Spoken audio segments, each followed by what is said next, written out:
आज हम बात करने वाले हैं इंजेक्टेबल एचआईवी ट्रीटमेंट यानी कि इंजेक्शन के जरिए होने वाली एचआईवी की दवाइयों के बारे में, जो धीरे धीरे दुनिया भर में लोकप्रिय हो रही हैं। सबसे पहले आपको बता दूं कि ये दवाइयां कैबोटेग्राविर और रिल्पिवरीन के रूप में उपलब्ध हैं और इन्हें कई यूरोपीय देशों जैसे France, Germany, Switzerland, Sweden, Norway, Finland, Denmark, Belgium और नीदरलैंड में इस्तेमाल किया जा रहा है।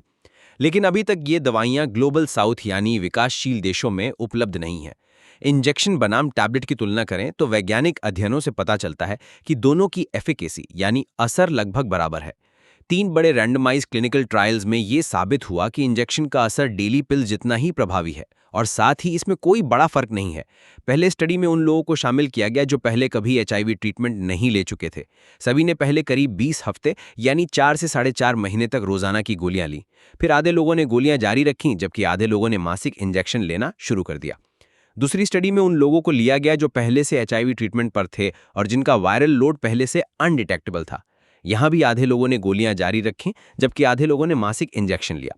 तीसरी स्टडी में उन लोगों पर शोध किया गया जिन्हें पहले से इंजेक्शन मिल रहे थे और यहां मासिक और 2 मासिक यानी हर 2 महीने में इंजेक्शन की तुलना की गई। इन तीनों स्टडी में देखा गया कि लगभग 1 साल के भीतर कितने लोगों का वायरल लोड अनडिटेक्टेबल बना रहा। सभी को मिलाकर 94% लोगों में इंजेक्शन के बाद भी वायरल लोड कंट्रोल में रहा। पहली 2 स्टडी में पाया गया कि मासिक इंजेक्शन डेली पिल जितने ही प्रभावी थे यानी नॉन इन्फीरियर, और तीसरी स्टडी में पाया गया कि 2 मासिक इंजेक्शन भी मासिक इंजेक्शन जितने ही असरदार थे। लंबे समय तक फॉलोअप करने पर पाया गया कि 2 साल और 3 साल तक ये इंजेक्शन प्रभावी बने रहे। लेकिन एक बहुत ही छोटी संभावना पाई गई कि ट्रीटमेंट फेलियर यानी दवा असर न करने की संभावना हो सकती है। तीसरी स्टडी में यह पाया गया कि 2 मासिक इंजेक्शन लेने वाले लोगों में पहले साल 1.4% यानी लगभग 1 में से 70 लोगों को और दूसरे साल 1.6% यानी 1 में से 60 लोगों को ट्रीटमेंट फेलियर का सामना करना पड़ा।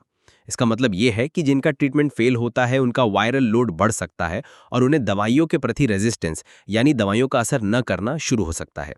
ये खतरा भले ही बहुत कम हो, लेकिन ये आपके लिए इंजेक्शन लेने या ना लेने का फैसला प्रभावित कर सकता है। अमेरिका में इन दवाइयों को 12 साल या उससे अधिक उम्र के और कम से कम 35 किलो वजन वाले युवाओं के लिए भी मंजूरी दी गई है। लेकिन ये दवाइयां उन लोगों के लिए मंजूर नहीं है जिनका वायरल लोड डिटेक्टेबल है, यानी जिनका इलाज ठीक से काम नहीं कर रहा है या जिन्हें रोज की गोलियां लेने में दिक्कत हो रही हो। साथ ही ये उन लोगों के लिए भी नहीं है जो अभी ट्रीटमेंट शुरू कर रहे हैं। ऐसे लोगों को पहले कुछ महीने गोलियां लेनी होगी और वायरल सप्रेशन हासिल करनी होगी, तभी वे इंजेक्शन पर स्विच कर सकते हैं। गर्भवती महिलाओं और बच्चों के लिए अभी तक ये मंजूर नहीं है क्योंकि क्लिनिकल ट्रायल में उन्हें शामिल नहीं किया गया। शोध जारी है कि भविष्य में इन समूहों के लिए ये उपचार कितना सुरक्षित रहेगा। इसके अलावा जिन लोगों को हेपेटाइटिस बी का कोई इन्फेक्शन है उन्हें यह ट्रीटमेंट नहीं दिया जाता क्योंकि उन्हें ऐसी दवाइयों की जरूरत होती है जो दोनों वायरस पर असर करें। जिन लोगों में एचआईवी का A6 स्ट्रेन हो, जिनका बॉडी मास इंडेक्स यानी BMI 30 से ऊपर हो या जिनके बटॉक इम्प्लांट्स या फिलर्स लगे हों, उन्हें भी इंजेक्शन से फायदा नहीं हो सकता। डॉक्टर इन सभी जोखिम कारकों का मूल्यांकन करेंगे और तय करेंगे कि इंजेक्शन आपके लिए सही रहेगा या नहीं। अब बात करते हैं ट्रीटमेंट गाइडलाइंस की। ब्रिटेन, अमेरिका और यूरोप जैसे उच्च आय वाले देशों में एचआईवी गाइडलाइंस इंजेक्शन को कुछ चयनित लोगों के लिए सुझाते हैं, जबकि विश्व स्वास्थ्य संगठन यानी WHO की गाइडलाइंस अभी तक इन्हें ग्लोबल साउथ के लिए मंजूरी नहीं देती।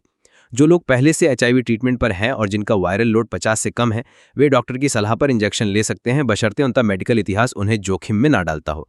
नए मरीजों के लिए इंजेक्शन विकल्प नहीं है और कुछ गाइडलाइन में इसे उन लोगों के लिए प्राथमिकता दी जाती है जिन्हें मानसिक या सामाजिक वजहों से रोज की गोलियां लेना कठिन हो। यात्रा करने वाले लोग, खासतौर पर जिन्हें ऐसे देशों में जाना हो जहां एचआईवी पॉजिटिव लोगों पर प्रवेश प्रतिबंध हो, उनके लिए इंजेक्शन उपयोगी हो सकता है। साथ ही कुछ लोगों को निगलने में दिक्कत, दवा अवशोषण में समस्या या पेट से जुड़ी अन्य परेशानियां होती हैं जिनके लिए इंजेक्शन अच्छा विकल्प हो सकता है, लेकिन हर किसी के लिए ये सही नहीं है।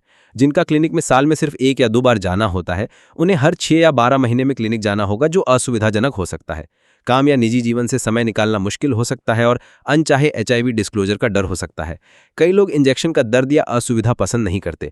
बहुत से लोग रोज की गोलियां लेकर सहज महसूस करते हैं और उन्हें अन्य बीमारियों की दवाइयां भी लेनी होती है, इसलिए इंजेक्शन से फायदा नहीं होगा।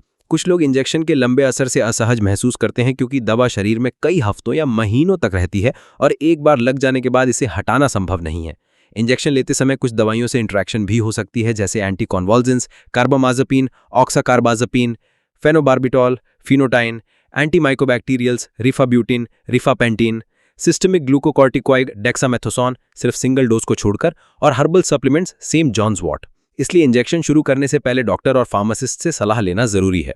अच्छी बात यह है कि ये इंजेक्शन जेंडर अफर्मिंग हार्मोन्स और कॉन्ट्रासेप्शन के साथ सुरक्षित माने गए हैं। इनके ड्रग इंटरैक्शन पुराने एचआईवी ड्रग से कम है क्योंकि शरीर इन्हें अलग तरीके से अवशोषित करता है। लेकिन जैसे जैसे इनका उपयोग बढ़ेगा, कुछ अप्रत्याशित इंटरैक्शन सामने आ सकती हैं जिनका प्रबंधन कठिन हो सकता है, क्योंकि इंजेक्शन एक बार लगने के बाद शरीर से तुरंत हटाया नहीं जा सकता। इसलिए ट्रीटमेंट शुरू करने से पहले, और यदि पहले से ले रहे हैं, तो अन्य दवाइयां लेने से पहले विशेषज्ञ से सलाह करना बेहद जरूरी है।